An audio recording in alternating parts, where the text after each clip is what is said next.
His career has spanned decades, 37 years, in fact, with Hockey Night. There have been multiple controversies along the way, but he's never held back his views, and he's certainly doubling down on this one. He gave an interview last night to a Toronto radio station, News Talk 1010, and that's going to lead off our team coverage here, both with Stephen Bull and Michael Serapio. So much to talk about the story. We need a double team on it. Stephen, we're going to hear, we've been referencing this interview all through the morning, but we actually have authorization to use the audio now. So tell us more about what we're going to hear. Well, we do, and you sort of referenced it. He's doubling down. He's not backing down. People are expecting, and we're hoping for an apology, are not going to get one. And instead of issuing a formal statement saying that much, what he did, as you mentioned, he called into News Talk 1010 Radio's evening program, The Night Side with Barb DiGiulio. Here's a bit of what he said. I still feel that everybody in this country that likes our way of life, these beautiful people gave their lives in their 20s and in their teens for our way of life. They should wear a poppy, and if that's offensive, then there's nothing I can do about it. That's the way I feel, and I'm not changing, and I don't regret a thing. And of course, the issue here isn't that he mentioned poppies in general, or that he continued to stand up for veterans, which he has done for a long time. It's using the terms "you people" and "you people come here," clearly insinuating and referencing the immigrant and the new Canadian population. Something that other people have been talking about is Ron MacLean. So his longtime co-host. It's tough to, in a live TV situation, know what to do. Ron was nodding along and gave a thumbs up at the end. A lot of people were upset about that. The next day, Ron actually issued an on-air apology saying that they were wrong, apologizing for the hurtful and discriminatory words. Don was actually asked about that in that interview on News Talk 1010 yesterday, and he said that he still considers Ron a friend, stopped short of saying he threw him under the bus. They were actually asked using those words. Said he was disappointed in Ron, but he stands by his views, and he's still friends with Ron MacLean. Stands by his views, views which, Michael, have split Canadians, not just the comments, but then the subsequent firing of Don Cherry because of the comments.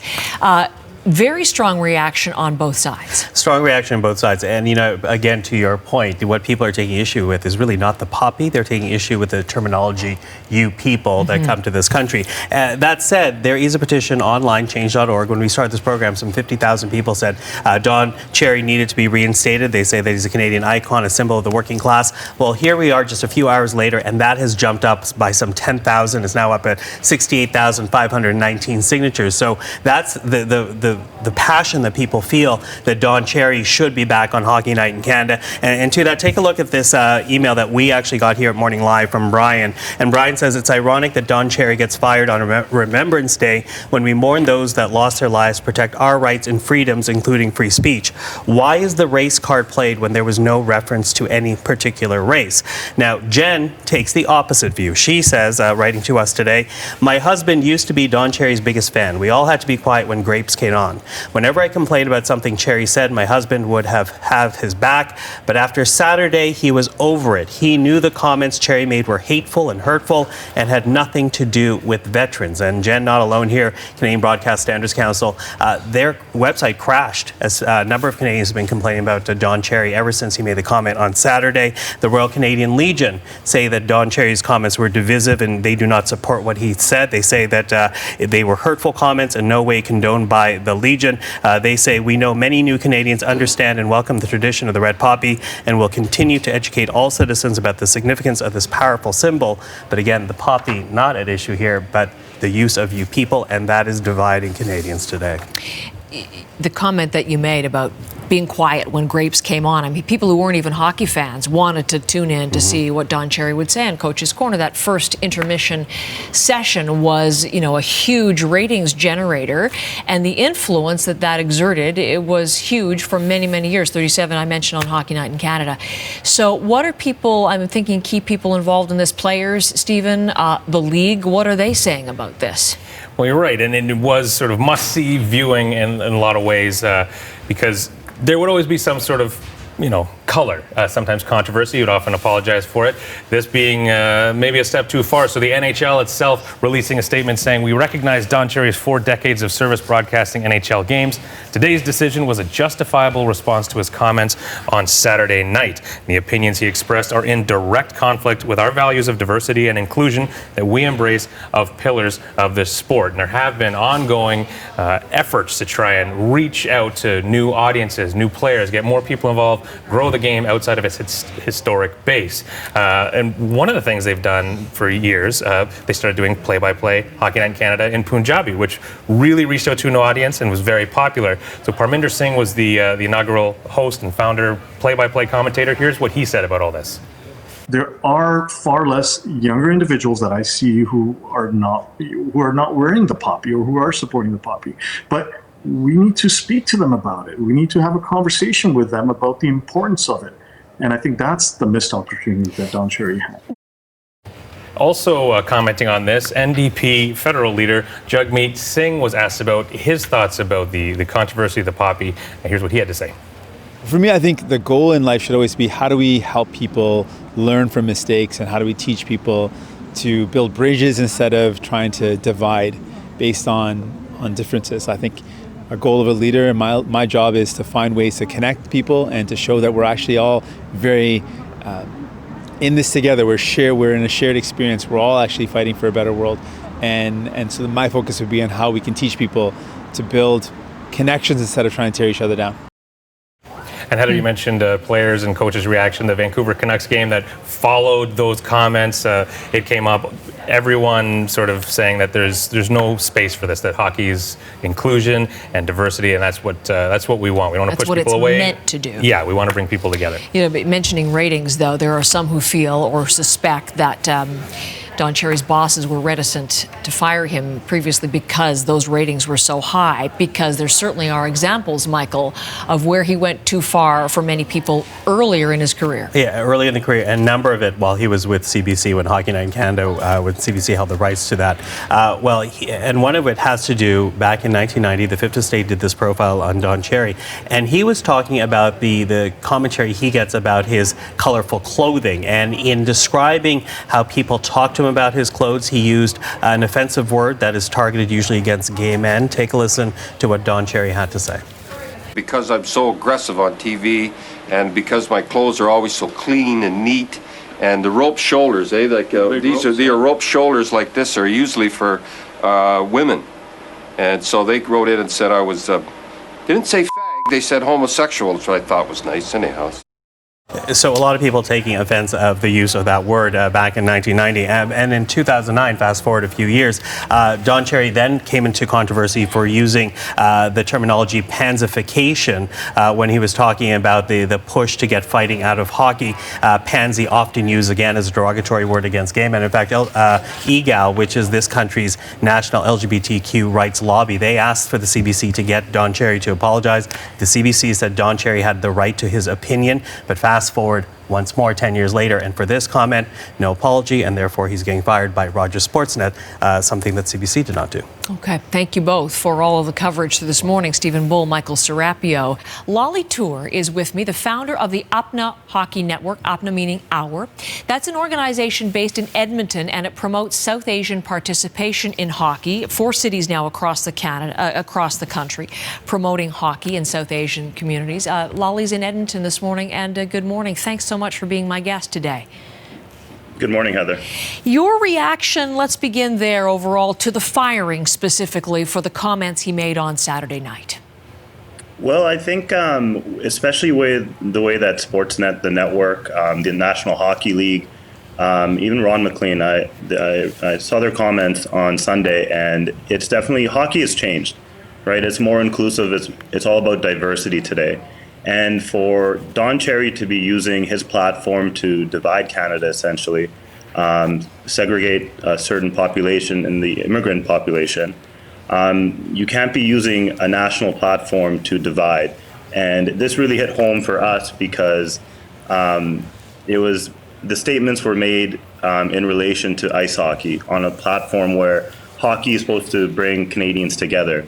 The firing is completely justifiable. from Apna Hockey, we want to make sure that there's no backlash. We would like to make sure that the comments that Don Cherry made are hopefully not reinforced by people that support his rhetoric. So stop right there. That's such an interesting point, because what we're starting to hear as we looked at reaction, there is a petition wanting him back, wanting him rehired, and a lot of people are looking to minority communities. So I guess this would be non-minority Canadians who are looking to minority Canadians and saying you are to blame for Don Cherry's firing. So are you concerned about that as a potential backlash? Yeah, that is actually one of our main concerns. It's unfortunate that the comments were made. I personally started Apna Hockey for the very same reasons. It's because of racism. It's because of bigotry. I just wanted to give back to my community, the South Asian community, to make sure kids don't have to go through what I did while playing hockey here in Edmonton. So yes, it is a concern that there will be a backlash. I've already seen tweets trending. I'm with Don Cherry on Facebook, and the comments just through those posts have been very concerning as well. I want to come back to your own experience in a second, but I want to look at further backlash. One of the things that one of the women said in terms of Don Cherry being an icon, your young players, hockey players, love the sport. I'm sure that many of those players look to Don Cherry as a hero, a hockey hero to them. And yet at the same time, from the mouth of their hero, they've heard such hurtful comments on Saturday night. What are you concerned about in terms of impact on your players? The impact on players, especially in our camps, again, like our camps are very open to every ethnic minority here in Canada. We try to make sure that they have role models. But for them to hear it from Don Cherry, and I've been watching Coach's Corner since I was a kid as well, it's hurtful. It always seems that hockey sometimes has these voices that kind of lash out on certain communities, but there's so much love for the support from new immigrants, from ethnic minorities towards the game of hockey. Sometimes we get burned by those certain people in position that have the power to talk nationally and don't use, instead of educating, they use it to attack. So is that really what you're seeing right now? Because you referenced when you were playing as a younger boy in Edmonton and what you faced, but then you made the comment that hockey's all about diversity and inclusion now. I mean, where is the sport now as you're seeing it through your eyes? It's gotten a lot better. Since I was playing in the 1990s, early 2000s, I remember when I was the only South Asian player playing. You're seeing so many players from all ethnic minorities participating more in hockey, especially in the Lower Mainland in Vancouver. Here in Edmonton, I've been seeing so many kids enrolling in ice hockey. I know in Calgary, our co-founder, Dampy Barr, has seen a huge change in the Calgary minor hockey system as well. But again, it's just these comments really rub our communities, the ethnic minorities here in Canada, the wrong way. I think hockey is made to unite people of different backgrounds, not to divide. So let's look then at this from the perspective of an opportunity for perhaps a broader discussion, somehow to turn what has been so hurtful to many into something positive. What do you think is the way forward? I think the way forward, actually, I'm going to be in Toronto next week for the Greater Toronto Hockey League Hockey Summit. And this is actually an item on our agenda, is to work hopefully with the National Hockey League, hopefully work with local hockey teams here in Canada, and combat, create a better relationship between communities, ethnic minority communities, and National Hockey League teams. I think it's a top-down process. I think it starts from the top. There has to be programs available for ethnic minorities to connect with hockey. I know there's a lot of programs like ourselves out east in Eastern Canada, and you're seeing a lot of change, but I think we need a bit more help, especially from the larger corporations like the National Hockey League. Had Don Cherry apologized for this, as he's had to do in the past, would it have all gone away for you? It wouldn't have gone away because the comments were so strong. You people really hurts our community because of our involvement in the military. I'm a proud Sikh, Canadian Sikh, and born here in Edmonton, Alberta.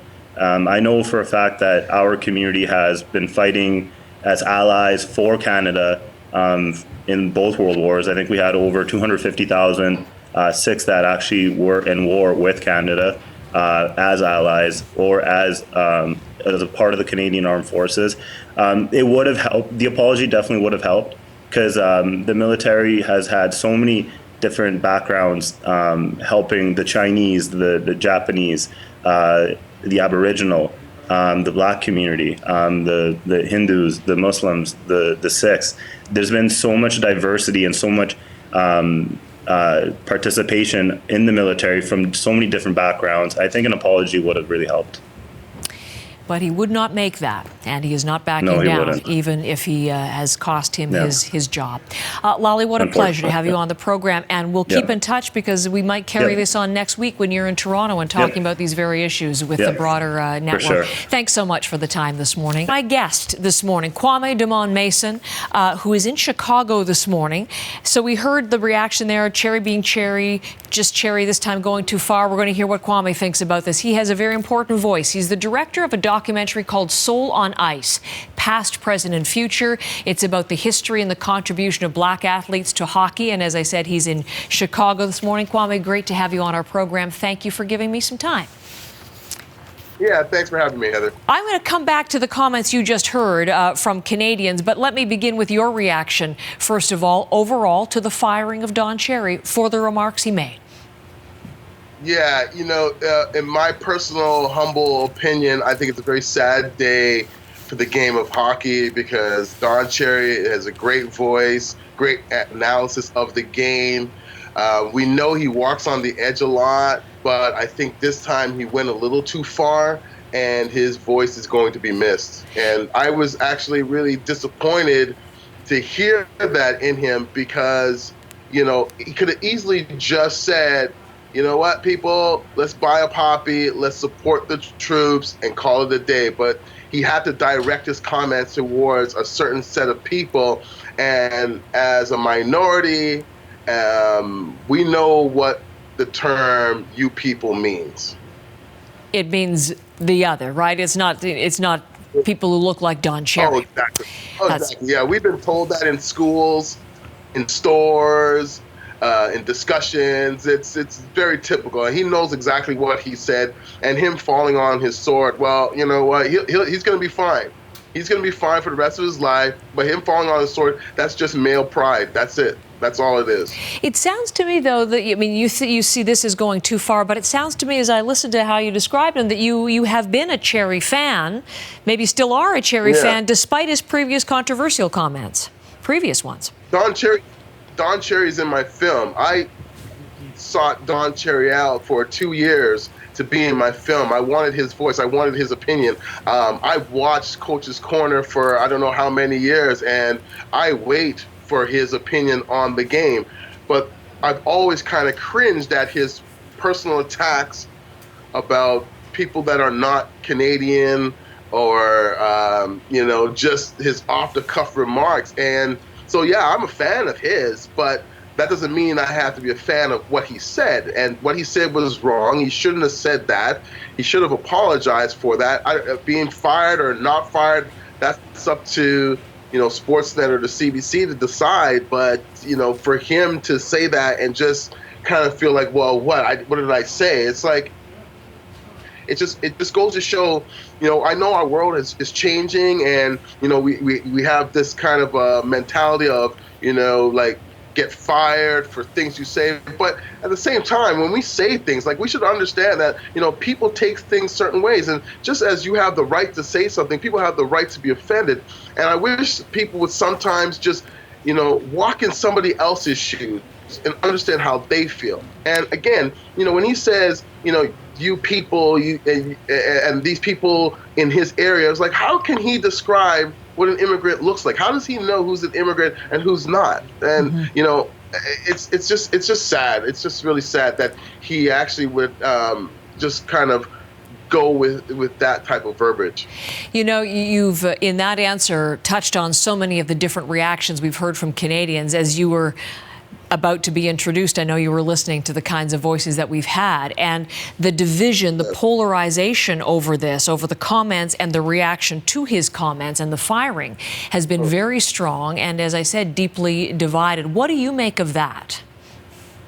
Yeah, I'm actually really worried about I'm worried for the children, because there are children who are growing up to Coach's Corner through their fathers or their mothers who watch the sport.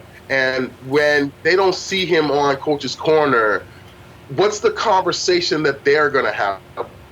What are they going to say to their children, the reason why he's not there? For those who are defenders of Don Cherry, they are going to explain it to the child one way, and for those who are not defending, they're going to explain it another way.